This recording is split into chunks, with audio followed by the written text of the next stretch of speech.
What is going on, everybody? It is Dylan with Astrodfs bringing you a brand new video. Today's video, I'm going over Week 8's main slate for cash games. So these are your double ups, your 50-50s, head-to-head stuff like that. Just going over some plays that you should consider today. Obviously, these guys are probably going to be higher-owned players. And just some guys that I like for the matchup. So I'll just go by position and just go over the cash play. So, quarterback, we have Jalen Hurts at 8,300. Playing Pittsburgh, who's down secondary. The rushing upside for Jalen Hurts is always what makes him as good as he is. But they also have a huge passing game advantage here as well. So, 8,300 if you're paying up for a quarterback. He's definitely a quarterback to pay up for. Dallas against Chicago is kind of worrisome. Dallas a little banged up all around offensively. I do think Dak could have a really good game here, especially with Tony Pollard now being what seems to be the back. Zeke doesn't seem like he's going to play. Pollard was never a amazing pass blocker, but look for Dallas to run. I do like Dak though against Chicago secondary. I think with Quan Brisker being a little banged up, which is, not all that worrisome, but nevertheless, I like Dak at 6,600. I'd rather play Tua though at 6,200 against Detroit, playing against everyone knows one of the worst defenses in the league, but with what Detroit's offense was able to do besides their last two games was put up some points. So if you're playing against Detroit, not only do you get the advantage of playing one of the worst defenses, but it's going to be a close game, so you're going to put up points. But lately, it's been some big blowouts for that Detroit team. They'll get DeAndre Swift back, so that's a huge bonus in my opinion. And then Kirk Cousins at 6,100 is another great play here. Arizona's been really bad against quarterbacks, against wide receivers, just bad overall. This is a game where I like Minnesota. I think Minnesota does very well in all aspects. But Kirk Cousins here at 6,100 is definitely a play for me. So we continue to go down. Jared Goff against Miami is another play. If Detroit is able to be in this game, it's going to be because Jared Goff is throwing the ball to whoever he can and get points. So I do like Jared Goff. The other two plays that I like here are paydowns. So when I say paydown, we're going to go to two teams. So we're going to look at the Tennessee Titans, and you get Malik Willis at 5,000 here against Houston, who their defense has not been good.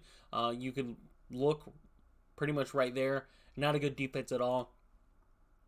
Malik Willis, probably one of the faster quarterbacks in the league, so you're able to get those points out of him. He's probably going to make mistakes, but you're paying $5,000 for a quarterback, which allows you to pay up in running back and wide receivers this week. There's not many tight ends, as you can see, that you're paying up for. There's no Andrews, Kelsey on this slate, so it allows you to pay up at those positions. And then the other quarterback is Sam Ehlinger here for the Colts. The only thing that worries me is they have Nick Foles here on the bench. That is my only worry. You're paying $4,000 for a quarterback. You don't need him to do a lot as a quarterback. He's playing against a very bad secondary. Their defense has gotten better, but they're still not overall good. But the thing that worries me about Sam Ehlinger is if he comes out, let's say he throws 2 picks, 3 picks in the first half, first quarter, anything like that, do they go Nick Foles? Nick Foles knows how to run an offense. He's had success with offense. He has success in that system, I guess you want to say. That is the only concern. Other than that, Sam Ehlinger is a great play in my opinion. Now we go running back. I love Derrick Henry here at 8,400. There's some cheaper options here, but I love Derrick Henry against Houston, one of the worst rush defenses in the league. And Derrick Henry is a volume guy. You kind of look at it, that volume starts to pick up. The points have been pretty close to there. If he gets that normal touchdown, he's probably getting around 20 plus points a game, which he could do against Houston here. Saquon against Seattle. It's clear that Saquon is that offense one way or another, Saquon is that offense. So I'd say Saquon is probably the safer pay-up running back between Derrick Henry and Saquon. But he is a play for me that I really like. And then you have Josh Jacobs here, who is just on a run. What he is doing is blowing everybody's mind. He's averaging over 33 fantasy points a game his last 3 weeks against a Denver team, a Kansas City team, and a Houston. So you've seen him play against some pretty decent rush defenses, and he's still accumulating points. With Devontae Adams possibly being sick, is expected to play, but that is a play to look out for, Josh Jacobs. And to counter that, Alvin Kamara, $400 cheaper, is another play that I really like, going against Vegas, being included a lot. And then you start to go to the younger running backs. Ken Walker, playing against the Giants, what Ken Walker has been able to do is impressive. He continues to get all the running back volume for the most part, in a favorable matchup here against the Giants, who allow a lot of rushing yards, and that is what Ken Walker specializes in. So 6,500 Ken Walker is another play. Ramondre Stevenson is yet again playable for me. I don't love him. I'd probably go Ken Walker though. But against this Jets defense, Stevenson is their guy, being included a lot. So he's definitely someone to watch out for. But I'd rather pay down. 6,100, probably going to be the highest owned running back on the slate if I had to guess, Tony Pollard. If Zeke is officially out, he is doubtful. Tony Pollard against one of the worst rush defenses in the league. Chicago Bears, and I hate to say it because I am a Bears fan. But you get Tony Pollard here. Last 2 weeks, 11 carries, 12 carries. 4.0, 6.9, and he gets a couple of targets, which Zeke hasn't gotten a whole lot. And Dalton Schultz is possibly questionable. Look for that news, as well as Noah Brown. Both of those guys are questionable. But Tony Pollard here is probably the best play on the slate, honestly. Eno Benjamin, 6K without James Conner against Minnesota, is a great counter piece. I just hope they use him in the passing game, though, for me to really like him there. And that I see Minnesota scoring points very efficiently, and Arizona having to catch up. I think the last guy that I'm really looking at is Deontay Foreman at 5,300 here against Atlanta. Chuba Hubbard is already confirmed out last week against what was perceived as one of the better rush defenses in the league. 15 carries for 118 yards. Basically gets that 60-yard rush, which makes a value, but gets the targets and stuff. PJ Walker, different pace of play quarterback. So you can't really go off of what you saw out of Baker. Then wide receivers, Cooper Kupp, always going to be a play, but I'd probably go to Justin Jefferson here as my pay-up. 9,100, great matchup against Arizona. Like I said, I expect Minnesota to dominate, and Justin Jefferson leading the way to that. Tyreek Hill against Detroit is definitely a play that I love. To go with Tua. A.J. Brown, I think, is a very good play. He's a sneaky play, in my opinion.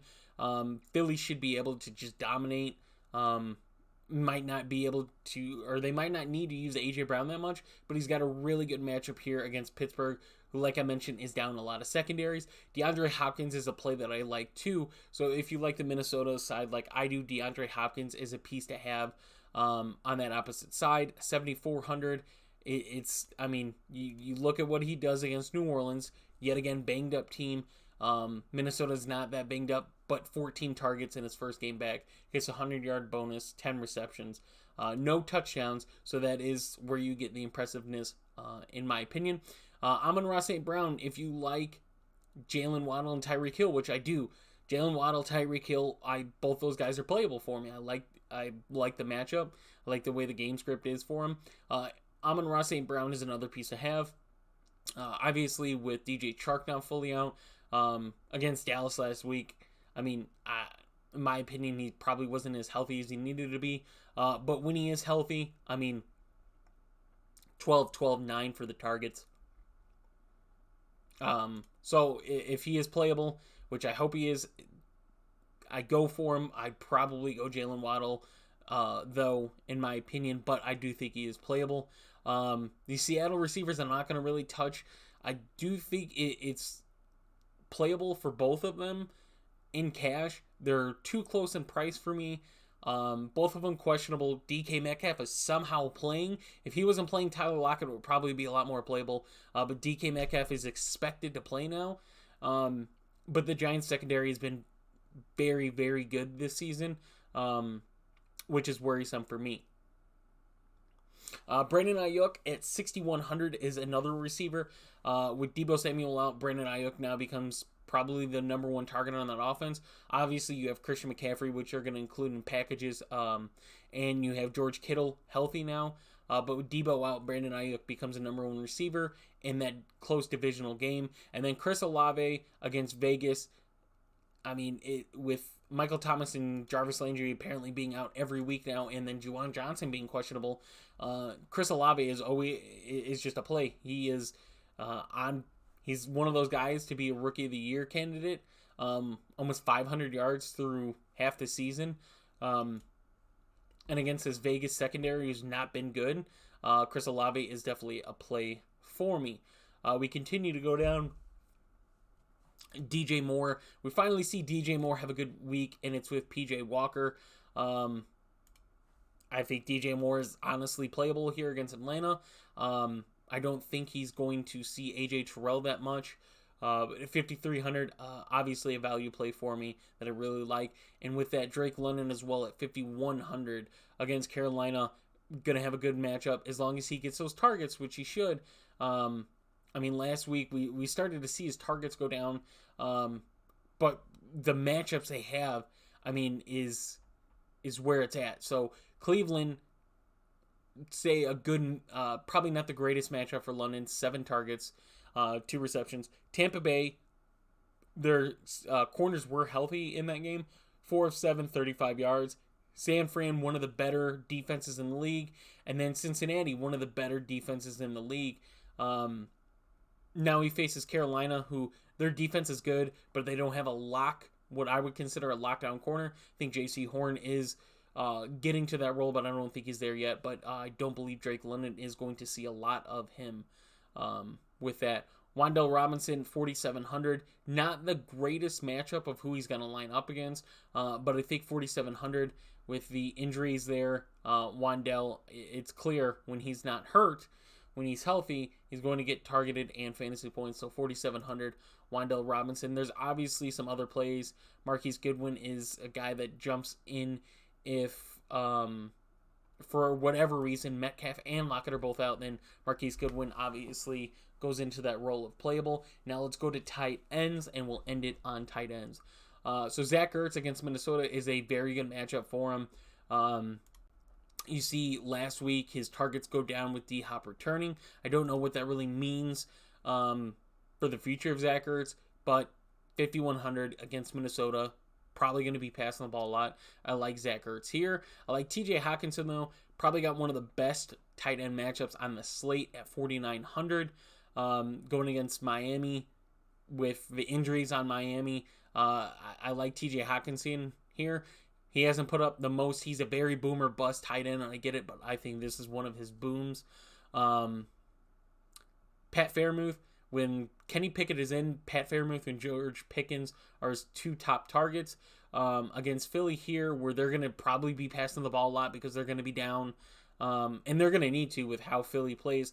Pat Freiermuth, George Pickens are playable for me. I'd rather go Pat Freiermuth under 4K. It's a great value play for me. Irv Smith playing against one of the worst defenses against tight ends here at 3,500 is another guy that is definitely playable for me here. And yet again, under 4K, and that's what we hope for in tight ends. Other than that, there's not a lot of other names that stand out as guys that you need to play. I mean, yeah, that's it. For me, targeting Irv Smith is probably it. There might be some other good matchups out there, but that's probably the cheapest I go for cash. So I hope you guys did enjoy the video. If you did, please like and subscribe. If you guys want to join us, the link for that will be in the description down below. Having a very good NFL, NHL, and NBA season. So if you guys are interested in that, like I said, just click the link, and I will see you guys in the next one.